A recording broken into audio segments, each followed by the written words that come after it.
You're listening to The Lyndia Grant Show. Think on these things with Lyndia Grant. Well, good evening, Radio 1 listeners. Thank you for tuning in to The Lyndia Grant Show.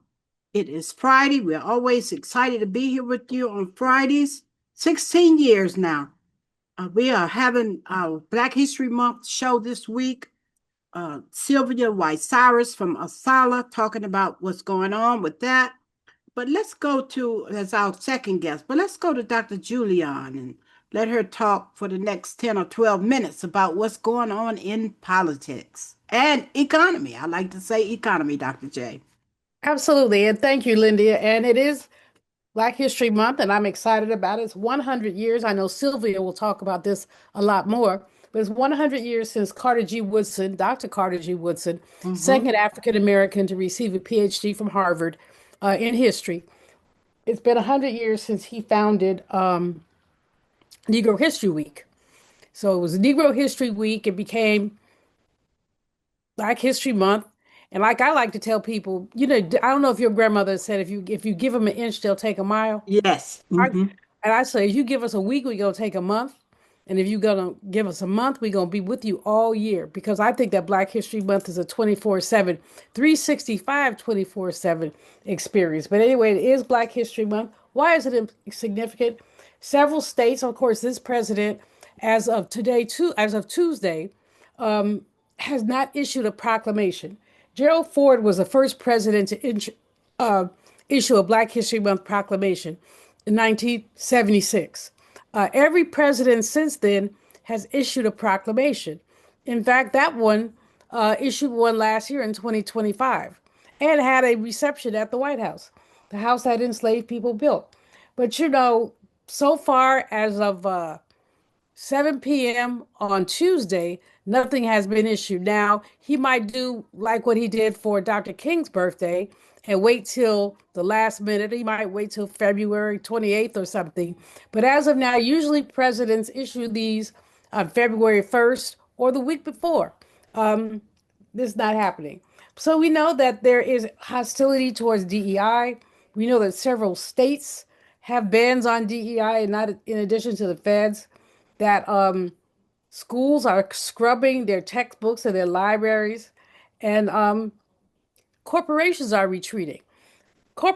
Many corporations used to have big Black History Month celebrations for their employees. That's happening a lot less now. So it is a happy Black History Month because none of us are going to stop celebrating. No one is going to back down.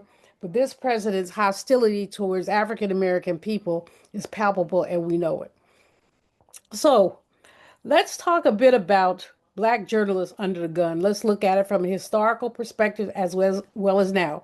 We know that Don Lemon was arrested last week. And the other sister who has not gotten a lot of play, Georgia Fort is her name. She is an independent journalist from Minneapolis. They both were arrested because they were covering a protest. They were not part of the protest. They were covering it. You see Lemon with his microphone. He's talking to people. He's doing his job. But they were arrested, charged with something crazy about conspiracy to prevent people from exercising their religion. Doesn't make any sense at all.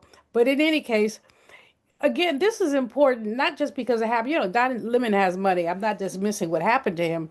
But, he knew it was coming. He was at the Martin Luther King Day celebration in Chicago at Rainbow Push the day after that protest. He said he made several jokes about himself, said he was tired. He had flown in late. And but one of the things he said, I'm going to be in trouble. I think I'm going to be arrested. So he kind of knew that this was going down because it was him. He said some things about that president that people have a right to say, but they did not like that. And so he's been arrested. Again, I'm not worried about him. He has a very good lawyer.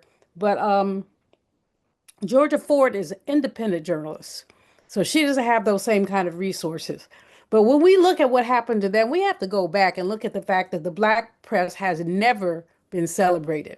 Look at Ida B. Wells, whose printing press was destroyed. We could go down the list.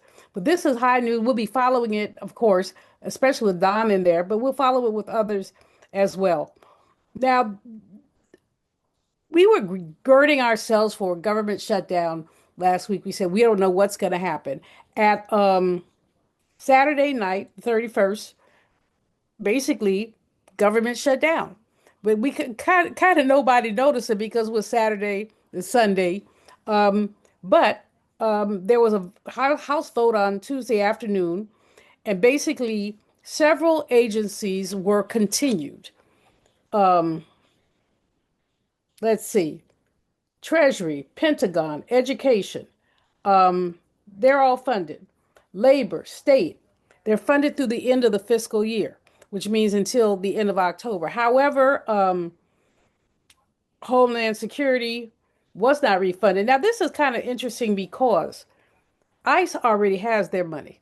They got their money through the big beautiful, or Mm-hmm. the as we call it, the big Big ugly. ugly. Mm-hmm. So, but Homeland Security, uh, not Homeland Security. So the others are funded. Homeland Security and a couple of others, Border Patrol, TSA, FEMA, they're only funded for 2 more weeks. So on February 13th, if they don't come to an agreement, those people will now be laid off. Does that So include air traffic controllers? Because I'm getting ready to fly. I'm just hoping we'll is be. it, well, it doesn't say air traffic controllers, but it does say TSA. Now, um, FAA was shut down, as was the State Department in this little 3 day shutdown. So you will want to check to Yes. see what's going on. Mm-hmm. And this is crazy. Um, and it's all, it's all posturing because it doesn't affect ICE. And that's who people are really upset about. So, but there we have it. There it is. The other thing that's happening is that man had a press conference. He wants the states, no, he wants the federal government to take over state elections. He said that the states should be subordinate to the feds. Well, we know that's just not the case. It's not constitutional, but he doesn't care whether something is constitutional or not. He's going to do it anyway. Mm-hmm. What's the impact of that? He claims states where he lost in 2020. Why is he still stuck on 2020? But states that he lost in 2020 had procedural errors. So he wants the feds to take over the elections in those states. Now, even Republican governors are saying, no, that's wrong. We can't do that. And you really can't, but that's what he wants to do. And don't get me started, but that's what he wants to do. He will, in his mind, win at all costs. Mm-hmm. And whether it's legal or illegal, who's at play, that's what he's doing. And it's really not good. And the other thing is that, I mean, even some Republicans have stepped up to say, this is not how it's done. Asa Hutchinson, former governor of Arkansas, he said, no, this is unconstitutional. So while it's unconstitutional, that never stopped him before. As an example, he wants to close the Kennedy Center. Now, why does he want to close the Kennedy Center? Because so many artists have said, I'm not performing there as long as his name is over John F. Kennedy's name. Mm-hmm. And a lot of us said, well, I mean, how dare he put himself above President Kennedy, who was one of the most beloved presidents and became even more beloved after his assassination. But he's But embarrassed. He's embarrassed now. That's why he doesn't want it to be open. He doesn't want to be on the news looking like a failure. exactly. So, he's going to close the Kennedy Center for 2 years. For 2 years to renovate it, which doesn't need renovating, but it's as you say, it serves him, Mm-hmm. and so there we have it. How much more time do I have? Just 7:45 minutes. You have about 6 minutes. Oh, I have a lot of time. Mm-hmm. Okay, well then let's let's talk about the wealth gap because it's not going away. And in the context of Black History Month, we really need to talk about the wealth gap and what all these shutdowns, etc., mean to African American people, to African American, what can I say, African American workers in particular. Let's not forget that African American people represent about 23% of the federal workforce. We're Mm-hmm. about 13% of the population. So when things shut down, it hits us harder than it hits anybody else. It's not just the people with big titles. You're talking about the secretaries. You're talking about the cleaning staff. You're talking about a lot of people who basically are not making great wages and can't afford to miss paychecks. So we put these agencies in play. But in any case, what we're looking at in the context of the wealth gap, we're looking at who gets hit. We close government down. Black women, people at the bottom of the distribution.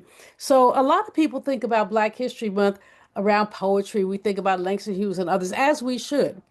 But let's be clear, this wealth gap is not about poetry. It's about policy. It's about the policies that are being passed. And for Black women, the ways that we are being affected, the education department is almost gone anyway. I mean, it literally is almost gone. But, and already I think, and we're in February, I have students who said their student loans were not processed on time. So their parents either had to get private loans or their universities chose to be kind. That said, chose to be kind. And it's challenging to be kind when you run a university because you got to get paid, not only because your staff has to be paid, but you also, the federal government does not allow you to carry with so many loans on your books. So if you have too many loans on your books, you may be denied the ability to have your students get student loans. Okay. So I mean, I don't think a lot of people understand that. People will say things like, you know, can you just hold off? But they audit us constantly. I say us because in my mind, I'm still a college president. But they audit us constantly. And if you carry too many loans, you will have a big old problem. So there we have it. That's why I was surprised when you said the Department of Education was on the list to get funded, well, to stay open. It's on the list to stay open, but they're staying open with about half the budget they used to have. Okay. Which then means, especially in the Office of Civil Rights in Department of Education, but also in the student loan area, is they're processing loans very slowly. So unless somebody got a year-long loan, which many do, but some get it semester by semester because circumstances change. And when circumstances change, they're just dragging their feet. So I know one college, I won't mention it because he said, don't mention my college. So I won't mention it. But he did tell me that about 25% of the students who are eligible for loans don't have them. And he has to decide what to do. He's giving them, I think he said he was giving them to the end of February. But my attitude about that, which I always had, is if you give them till the end of February, might as well let them stay all semester. Because they put the work in, they put the time in, and then, you know, go after them and do whatever you have to do. But it's a waste to let them. But a lot of colleges, you know, a lot of presidents are under the gun, and they've got boards that are not cooperative and don't understand. They've got staff who are, so a lot of them are just hard nosed about this. But there we are. So 2 minutes and then we're finished. 2 minutes. Okay. Want to go back to ICE for just a minute because the killings of Renee Good and Alex Pretty, those two killings are really galvanizing Republicans. I mean, Republicans are saying this is unacceptable. They're upset. They are. So this is why this next vote on the shutdown may not go the way that Republicans want it to go. It may well be that we'll end up with another kind of run of shutdowns. And if that happens again, Lyndia, I will take some more time with you and your listeners to talk about the politics of shutdowns. You know, 61% of all the shutdown days happened under who? Donald Trump. 61% of all the shutdown days. And it's Democrats and Republicans, but mostly Republicans playing chicken with the people's well-being. And it's wrong, but it's where we are. There's not a lot that we can do about it. Okay, Lyndia, I have plenty, and like I said, celebrate Black History Month, folks. Okay. Buy a book, give it to a child, enjoy our history. Amen. Thank you, Dr. Julian.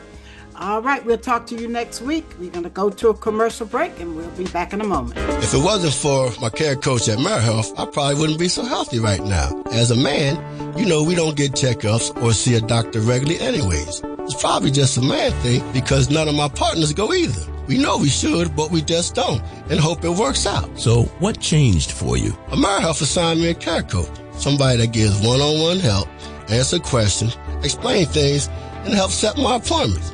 She also helped me understand what having high blood pressure really means and ways to manage it so it doesn't kill me. It ain't nothing to play with. If you're a member of AmeriHealth, ask for a care coach. I'm glad I got mine. At AmeriHealth, if you need a care coach, you can have one. Just call us at 1-877-759-6224 to get connected. 1-877-759-6224. This program is funded in part by the government of the District of Columbia Department of Healthcare Finance. Mayor Muriel Bowser. And we are back. Thank you for tuning in to the Lyndia Grant Show. Think on these things. This is an opening for my radio show and for my podcast. And I am so delighted to have for the kickoff of Black History Month, the one and only Sylvia Y. Cyrus, the Executive Director of ASALA.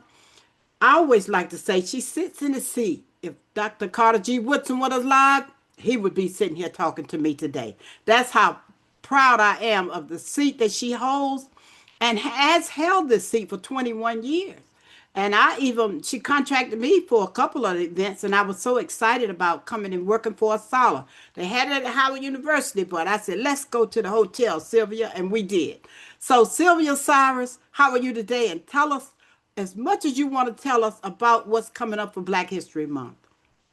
Lyndia Grant, Dr. Grant, yes. I am so honored to be here with you again this year.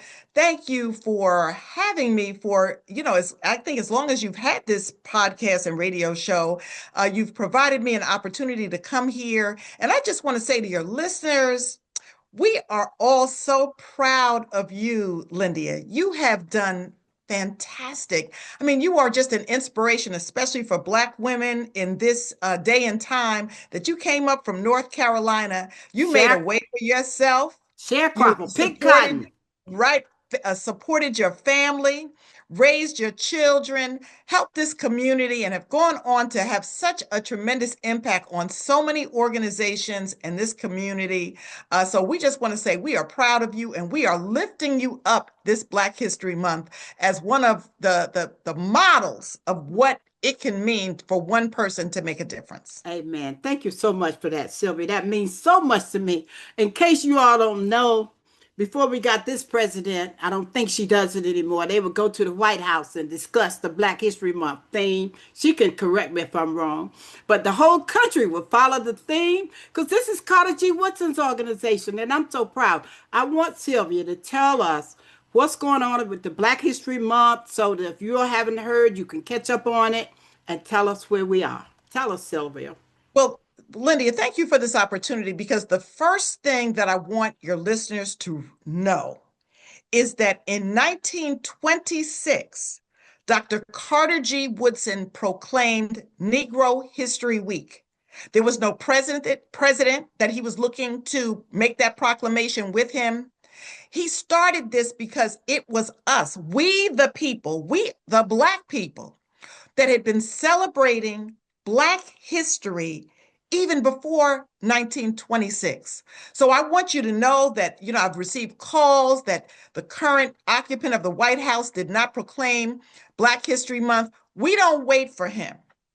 The President of the United States, even since 1976, when ASALA went to the world and said that this commemoration is Black History Month, or African American History Month, as some called it, Afro-American Month, whatever it is that we are using, that it was always us that made this celebration, this commemoration important. So don't worry about, what's happening on Pennsylvania Avenue.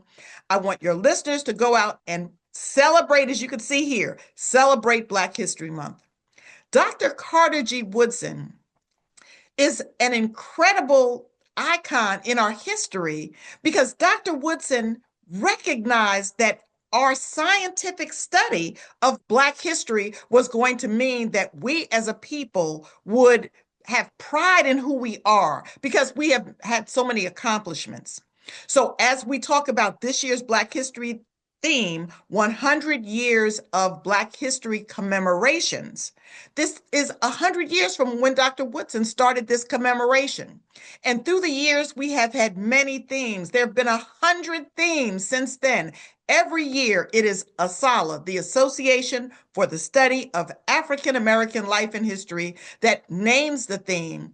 And so this year, we're saying take that theme, and any way you want to talk about commemorations and celebrations, we want you to go to your faith-based organizations, your churches, your mosques. We want you to go to your sororities, your fraternities, your organizations, and make sure, especially this year, Lyndia, that we're talking about Black History Month. And I'm going to tell you that people are finally getting the message, because whatever you wanted to believe before the current occupant of the White House, we know now that there is an attack on our Black history. And that is the reason why our current president, Dr. K. Wise Whitehead, out of Loyola University, the Carson Institute in Baltimore, says we want to promote, protect, and preserve our history. And it's going to be up to each one of us to do that. It's going to be up to each one of us to teach our children, teach ourselves, but we have got to protect this history, because they're attempting to destroy it,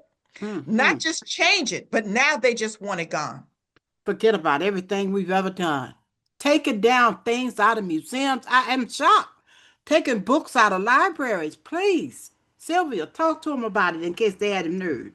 Well, this is something that's been going on. If you haven't been paying attention, the bottom line is ASALH a few years ago coined the phrase, "we're running to the fight." Our members in Florida came to us and said they are criminalizing Black history in the schools. They had taken books out of the libraries. They had banned books. They had brought charges against teachers that were teaching Black history. The teachers were afraid. They didn't know what to do. They weren't sure what the laws are. And what we have said to them is, at the time, the laws did not cover what they were doing. We fought it, but then they changed the laws. But what we realized, Lyndia, is this: we can teach our own history. The schools are fine, but we've always been challenged with the teachers knowing enough and having enough training to talk about our history. So ASALH has taken up freedom schools. Those of you who remember our history back in the 60s, Charlie Cobb and some other civil rights leaders started these schools in rural areas to teach just basic education to our students. Now ASALH has Black History Freedom Schools. We have them in Florida, we have them in Texas, we have them in Arizona, we have them in other places. And if you are interested in a freedom school for your church, for an organization, you can get information about them on our website at asalh.org. You'll see our logo over in the side over there.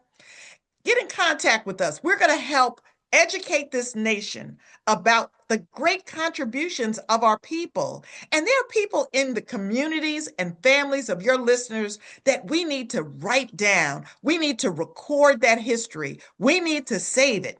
And everyone has got to realize that if we come together to preserve and protect our history, that when all of this confusion that is happening right now is over, that we can end up with an even bigger repository of Black history, but because it includes you, listener, your information listener, your history listener, the things about your family.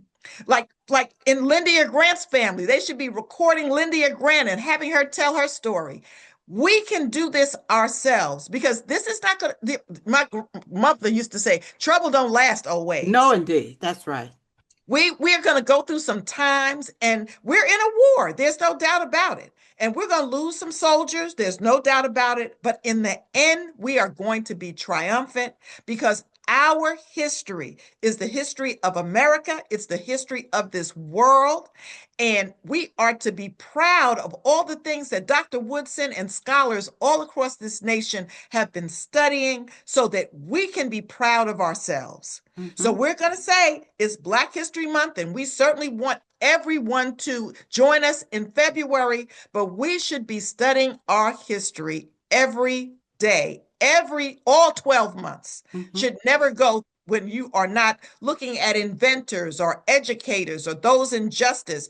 We've got to incorporate in this in terms of what we tell our children, because we know they haven't gotten it in the schools. We're going to have our own schools. They haven't gotten it, a lot of places, but Lyndia, Grant, and, our great newspapers in this area, Black newspapers have shared this, the Washington Afro, the Washington Informer, I'm sorry, the Baltimore Afro now, but there are newspapers and magazines that we can pick up.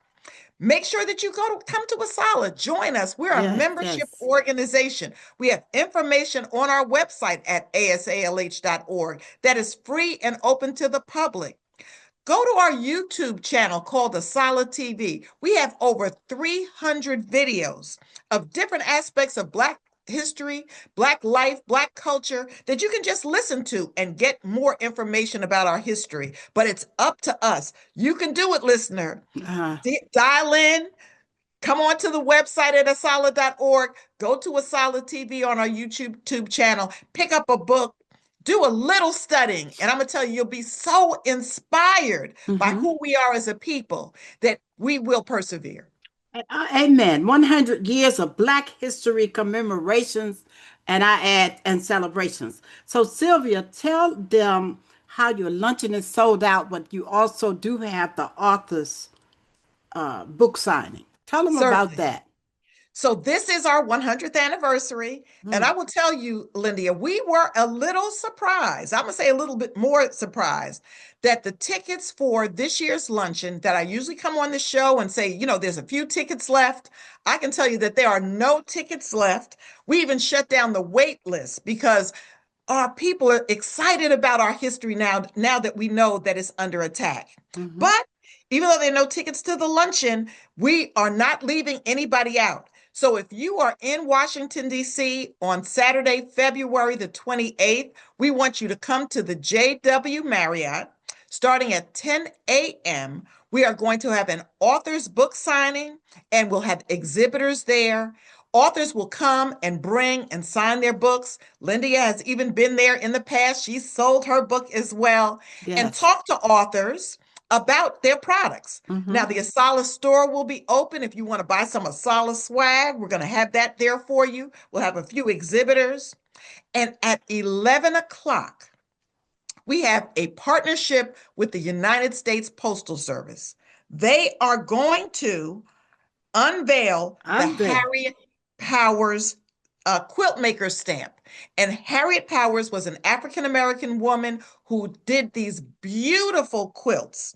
And she is being recognized on a stamp, and it will be the first day of issue. So what that means, folks, is these stamps are not going on sale until February 28th around the ASALH luncheon at the JW Marriott. Come out and hear a great speaker who's going to talk about her work. You'll be able to you'll purchase stamps and have them stamped as first day of issue. It's a great collector's item. And if you want to, give a gift to someone, give a gift to your children, give a gift to someone that would be very special and unique, come out and get some of those products. And that event will go from 11 to 12. The book signing is going to go from 10 to 12. So whatever you want to do, you can come on down to the hotel. It's free and open to the public. We encourage you to come. We need you to support those Black stamps and support our Black authors. Amen. All right. You heard it. Think on these things. We're celebrating 100 years in Black history. The theme is the state of African American historical preservations. Thank you so much for being my guest today. Good day. Thank you for listening to The Lyndia Grant Show. Think on these things with your host, Lyndia Grant.